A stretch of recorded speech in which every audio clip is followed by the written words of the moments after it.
This aggressive retrieve might seem a bit silly, but it does two things. Gets your jig swimming in a really nice zigzaggy, aggressive sort of action. Because it moves fast and then it pauses, it makes the squid also go, I've got to grab this before it takes off. A jig that moves slow, the squid will come up behind it because it's not used to something that just cruises along really slowly, and they'll give it a much lighter sort of bite, just shoot those two tentacles out, those candles, and you get a lot more sort of light or false hookups where you keep dropping them. With this, the big aggressive bite, they pull the jig right in towards their beak to try and bite it and kill it. It gets those hooks right in where you want them, right in the harder part of the tentacles.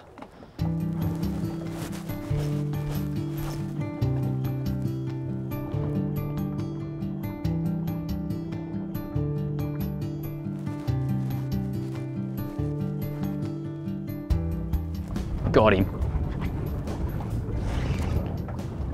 Now that did not take long.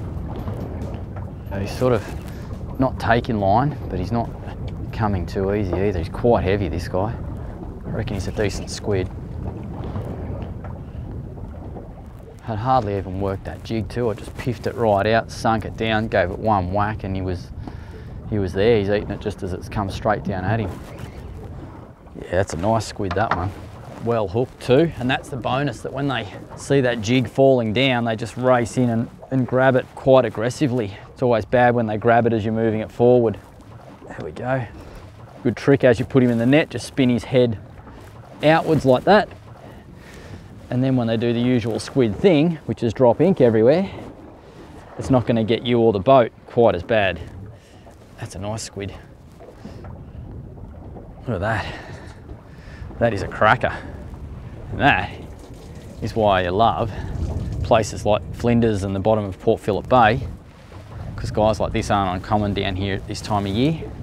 He's clobbered that Ikado jig, and it's interesting, I was never really much of a fan the last few years of bright jigs, but chasing big squid, they tend to have a real love for blacks and reds, but also oranges. That guy did the job. As you'll see, it's a nice big jig, and that's probably one of the big keys to catching big squid consistently, I find anyway, is to use a nice big jig. The bonus is I'll get whiting bait out of this guy, but also get a nice feed. Put him in the live well.